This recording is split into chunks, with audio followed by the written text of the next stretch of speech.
कोहाट के पेस्को हुकाम ने कोहाट के अवाम को जो फुदू लगाया हुआ है, मेरा ये मुतालबा है कि ये फुदू बंद किया जाए।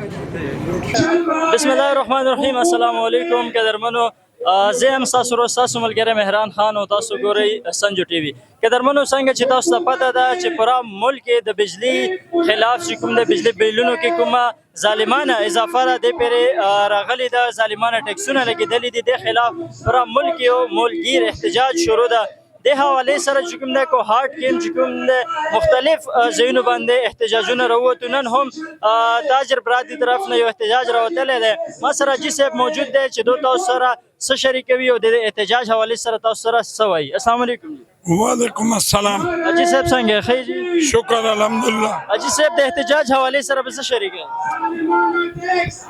احتجاج حوالې سره دا خبره زه کوم چې ټول پاکستان کې نن تنظیم تاجران پاکستان اپیل باندې احتجاج دا د کوهاټ کې آل تاجر ټریډ یونین، مرکزی تاجر ایکشن کمیٹی، موبایل یونین، فرنیچر یونین 85 تنظیمونو احتجاج کړی دا او حکومت ته دا مطالبه کوي چې تاسو د بجلی بلونو کې اضافه واپس والی، غیر اعلانیه لوډ شیډینګ دا ختم کړي او پټرول کې اضافه دا ختم کړي. د سره عام خلک ډیر متاثر شوي دي او دا دغه وس نه بار ده. بسم الله الرحمن الرحیم. چیرمن صرافه بازار شیخ ریاض احمد. نن چې موږ د هغې دپاره غونډ شوي یو چې کوم دا بلونو کې ظالمانه ټکسونه راغلي دي، حالانکه دا مو کار نه دی، دا د مو ایم این ای ایم پی ای چې کوم دا مشران مو یخي دي هغو کار دی. او بس دا چرته کې مصیبت وي تاجر برادري باندې دا مصیبت راشي چې هله چی شی وي تاجر برادري مخامخ په کار خو دا ده ته یو ایم این ای هم نشته، یو لیډر هم نشته چې سبا د ووټونو ته راشي چې هله موږ ته ووټ راکوي. د نور دو کوهاټ مسایل دپاره دو هیڅ اقدام نشي کوی. کوهاټ خلک راوتي دي د دپاره چې یاره د بجلي بلونو کې کوم ظلم زیاتی شوي ده چې دا د مهرباني وکړل شي، دا د ختم کړل شي که نه. خو دې طریقې کار دا ده چې دا خلک کومې نارې وایي، دا طریقې کار نه ده چې دا ملک د مونږ ده، دا خلک د مونږ دي او دا افسران دا څومره خلک دي ټول د مونږ دي. دا خپله کې کښېني او دا خپله کې پوه شي سر وجنګوي چې داسې ځای ته ورباندې ورسو چې دا کومه مسله ده دا حل شي. دا داسې غټه مسله نه ده چې دا حل کېدی نه شي.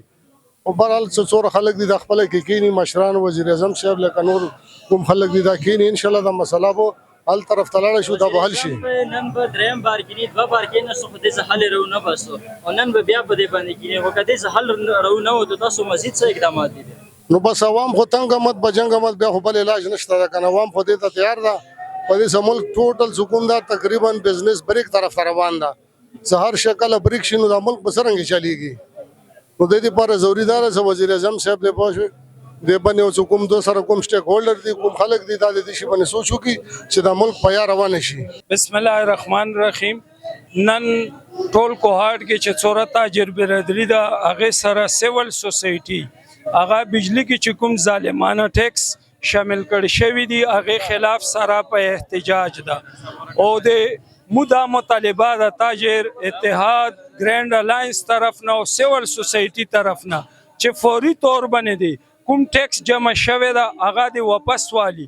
او بجلی بلونو کې چې غریب خلک کوم دي چې هغه ټیکس هغو بجلی بل 200 یونټ رسي هغو باندې هیڅ قسم ته ټیکس نه ده پکار چې کوم پراپر دی یونټ ریټ ده کوم ریټ ده هغې مطابق د هغو بل جوړوي. هغو غریبو خلکو هسې انکم نشته ده، هغې نه علاوه په هغو پراپرټي ټیکس ورکوي، هغو انکم ټیکس ورکوي، موبایل کې بلا ټیکسونه ورکوي، هغه که واړه ماړه پراډکټ خرڅوي په هغې باندې پرنټ رسي هغې کې ټیکس ورکوي.